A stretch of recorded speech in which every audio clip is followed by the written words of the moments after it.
Daniel Hill, 11.2, Appendix 3, the justification of my 2-week program. So my diet plan was for a quite a tall centre back who's quite skinny, so he needs to put on some muscle mass to improve his physicality in the game. So for this, I put in more of a high carbs and higher protein, and then obviously a lot more water because I wanted more work in the gym for him to do. So to reduce fatigue and to increase performance as well, I put in a lot of water in his day, roughly about 3 to 4 litres a day. Then protein, carbs, I put loads of carbs in his diet every day for some more energy.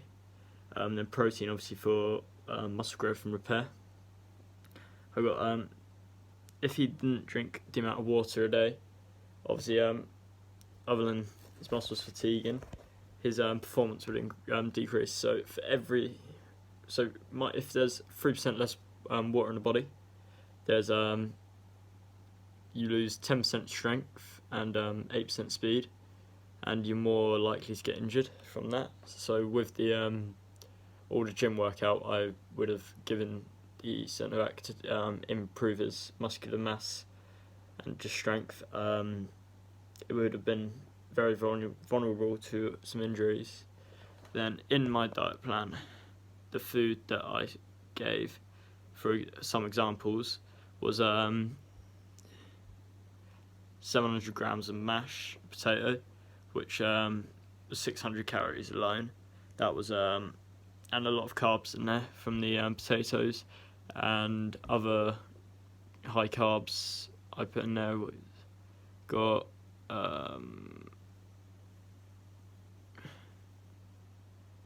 jack potatoes somewhere. 2 large jack potatoes, which was 250 calories, with some avocado and a can of tuna. Tuna obviously there for protein, which helps with muscle growth and repair from all the gym workout he was doing. Then I also put in his diet to help with his absorption of the water throughout the day, some H2 Pro, which obviously helps the salt levels, and then absorption of water throughout the day, which helps a lot to increase performance. Then for the second part, it's appropriate for sport position. So he's a footballer, centre back. So obviously centre backs need to be fast, strong, quite powerful to win headers, to outstrength opponents, outrun opponents to get to the ball. All of that's very vital for a centre back. So for that, I put in a lot of protein to obviously for the muscle growth and repair from the gym sessions that he would have been doing. I got, for example, like in one of the days I had one of the steaks, an 8-ounce sirloin steak, that worked out to be 36 grams of protein, which is a nice amount of protein for him. So it worked out, it's roughly day 2.2 grams of protein for every kilogram, I read online. So roughly, I worked out his body mass, which was about 80 kilograms. So I worked out how much grams of protein he'd need a day, and put my plan around that.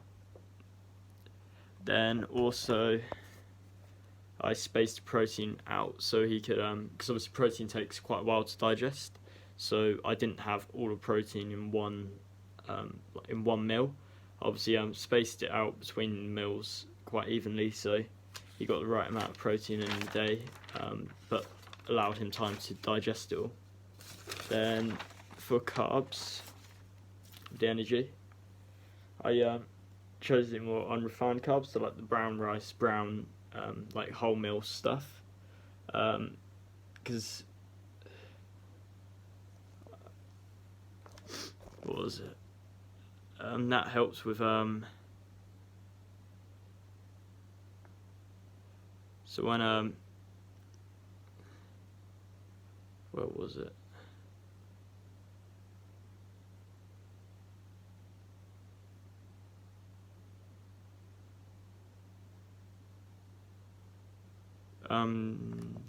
Young-fried carbs.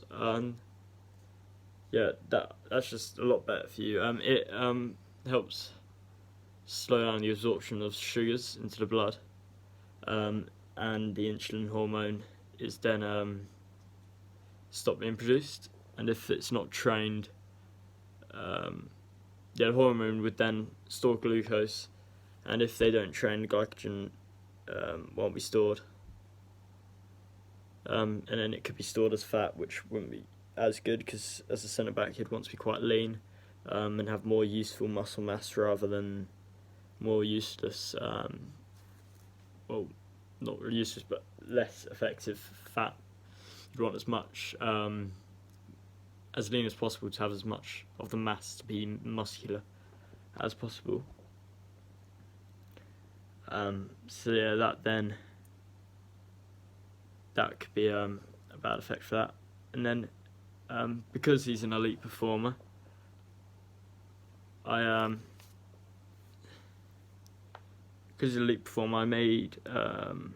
made this session plan to try and increase his performance.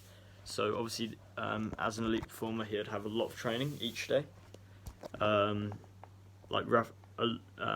a training session each day with obviously rest days, and then a big match day. So I put in as much energy as I could to help with So I put in enough energy so that he could survive all the training days, and also put in other supplements to help him reduce fatigue from the sessions. So like protein shakes I included to help reduce fatigue from his training, because he's training quite a bit. Then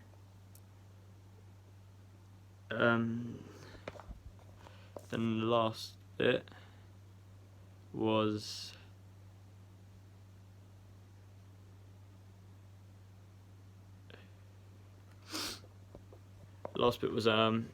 if they didn't follow the plan. So if they weren't taking enough calories, they to keep up with all the training they've done, they could then lose weight, which wouldn't be great for their performance, because obviously, as I've said already, he doesn't really need to lose weight, so he needs the calories to try and bulk up rather than lose weight. So if he doesn't stick to the plan, he could lose weight, which would then affect his performance, because there's less muscular mass he'll have, which would then reduce the amount of strength he has, which would then be a less effective performance for his position that he's in, which is centre back. So obviously, you need to be quite strong in centre back. And then if they was to then do too much calories a day, you could put on more less useful mass, so not really muscular mass, not lean, just a bit more fatty mass, which makes him not as lean, not as fast, not strong, powerful. It's just all that would then lead to a worse performance as well. Then if he didn't take enough water from this training, he'd obviously affect performance, because water helps with the recovery, and without the recovery he could then get injured. So without the water, then he would be more likely to get injured. And as well as this, like I said earlier, a drop in 3% in the body mass would be a 10% decrease in strength and 8% decrease in speed, which then in turn will affect performance in the match.